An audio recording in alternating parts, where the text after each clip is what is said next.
हम जिस मकसद के लिए जमा हुए हैं, एक अहम काम है और एक अहम इशू और मसला के ऊपर हमने बात करनी है।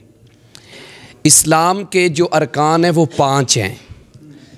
उन 5 अरकान में से एक रुकन हज है। उम्रा अरकान इस्लाम में शामिल नहीं।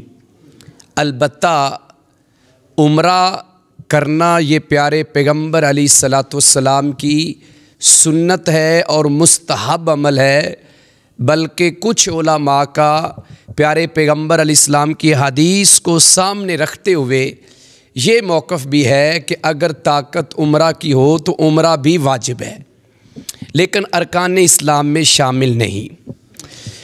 हमारा मसला ये है कि हम अक्सर पहले इतना शौक़ और शऊर नहीं था लोगों में, और लोग इस चीज़ का एहतमाम नहीं करते थे। तो बस वो ताकत किसी के पास आई है तो हज ही करते थे, उम्रा कम लोग करते थे।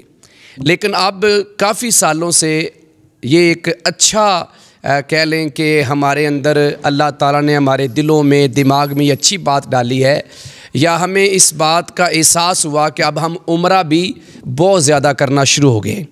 बल्कि हज की निस्बत उम्रा चूँकि थोड़े पैसों से हो जाता है, इसलिए उम्रा अक्सर लोग करना शुरू हो गए हैं। लेकिन सवाल ये है कि उम्रा करें या हज करें। उम्रा और हज के कुछ बुनियादी जो काम हैं वो दोनों सेम हैं, एक जैसे हैं। यानी सफ़ा और मरवा की साई तक हज और उम्रा के लिए जो हमने काम करने होते हैं वो सब बराबर हैं, एक जैसे हैं। उसके बाद फिर हज के लिए एक अलग अमल है जो हम हरम से बाहर निकल के, यानी बैतुल्लाह से बाहर निकल के, मिना है, मुज़दलिफ़ा है, अरफात का मैदान है, तो वो अलहदा मसला है। हज में मुख्तलिफ़ कंट्री से लोग आते हैं, उम्रा में भी आते हैं। हज में तो ये होता है कि उनके लीडर होते हैं, कायद होते हैं, उलमा की ड्यूटी लगी होती है। यहाँ भी बाकायदा ट्रेनिंग होती है। मुख्तलिफ़ स्कूल ऑफ थाट्स या मकतबा फ़िक्र के लोग भी अपने अपने अदारों में, मदारस में ट्रेनिंग सेशन करवाते हैं, और गवर्नमेंट की तरफ से भी करवाया जाता है। और फिर एक लीडर भी होता है जो उस पूरे ग्रुप को लीड करता है और उनको समझाता है, बताता है कि हमने कैसे कैसे सारे काम करने हैं। लेकिन उम्रा में ऐसा नहीं होता। उम्रा में कोई किसी को ना बताता है, और हम में से अक्सर लोग, ख़ासकर हमारे जो बरसगीर पाक व हिंद की बात करें और फिर ख़ासकर पाकिस्तान की बात करें, तो यहाँ अक्सर लोग उम्रा के लिए जाते ज़रूर हैं, लेकिन उम्रा करने का तरीक़ा नहीं आता। तो आज हम उम्रा के तरीक़े के ऊपर बात करेंगे, क्योंकि उम्रा 4 सीज़न है। यानी आप ये समझ लें कि ये पूरा साल चलता रहता है।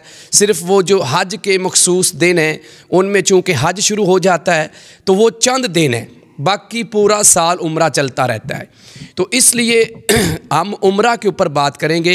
इंशाल्लाह हम नेक्स्ट किसी वीडियो के अंदर और किसी प्रोग्राम में हज के ऊपर भी, जब हज के दिन ज़िंदगी रही तो करीब आए, तो हम उसके ऊपर भी बात करेंगे, उसका भी पूरा एक तरीक़ा बताएंगे। हज और उम्रा करने का फ़ायदा क्या है, इसकी फ़जीलत सुन ले, फिर हम बाकायदा उसकी तरफ आगे चलते हैं इंशाअल्लाह। प्यारे पैगंबर अलैहिस्सलाम का फरमान है, और सैयदना अब्दुल्ला बिन अब्बास रज़ी अल्लाह ताला अन्हुमा इसके रावी हैं, कि प्यारे पैगंबर अलैहिस्सलाम ने फरमाया कि तुम हज और उम्रा बार बार करो। अब ये आपने एक हुक्म भी दिया है और इसके अंदर एक फ़जीलत भी बयान की है कि तुम हज और उम्रा बार बार करो। हज हालांकि ज़िंदगी में एक बार फ़र्ज़ है अगर ताकत हो, अगर ताकत नहीं है तो वो भी फ़र्ज़ नहीं है।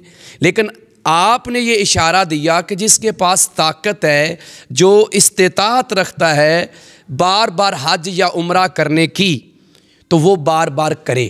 फ़ायदा क्या होगा?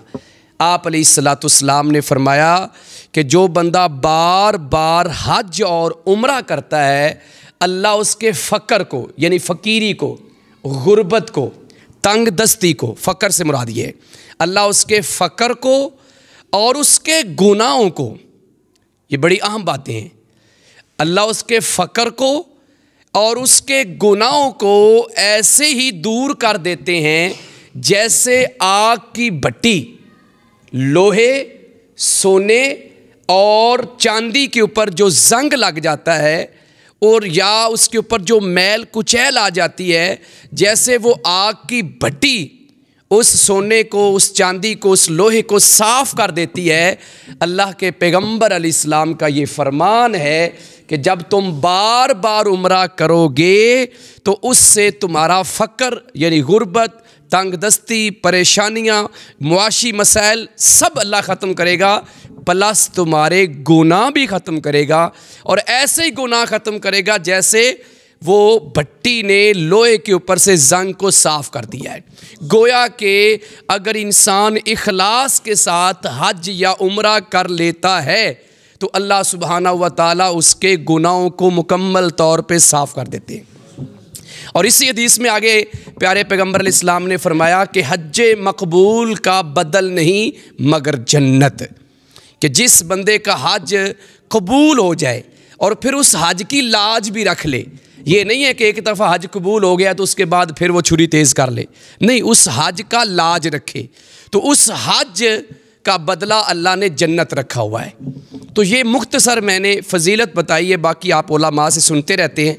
असल हमारा आज प्रैक्टिकली उम्रा हमने कैसे करना है, तो ये तो चंद बातें हो गई थी हमारी कि उम्रा की अहमियत हमारे सामने आ जाए। और मैं एक बात और ऐड कर देता हूँ कि आपने अक्सर जगहों के ऊपर और अक्सर मौक़ों के ऊपर कुछ ऐसे आमाल के बारे में बताया कि तुम अगर ये अमल करोगे तो तुम्हें उम्रे का सवाब मिलेगा।